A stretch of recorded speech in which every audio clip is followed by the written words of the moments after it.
విస్తరి ముందేసి పస్తులు పెట్టావే, తీపి వస్తువు చుట్టూ తిరిగే ఈగను చేశావే. సిగ్గలేని మొగుడు కారండాయ్, గుయ్ గుయ్ గుయ్ గుయ్ అంటూ మీదికి రాకుండా గంపెడి పిల్లలతో ఇంటిని నింపావే, సాపాదిండు సంసారాన్ని మేడెక్కించావే. ఇరుగు పొరుగు ముందు సరసాల తండా రాకెట్టి పడుకోరే కుక్కలాగా మీ వాళ్ళు, ఏం చేస్తాం ఎక్కేస్తాం ఇట్టాగే డాబాలు.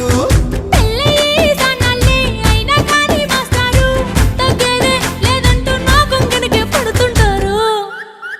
హే గోదారి గట్టు మీద రామసలకావే,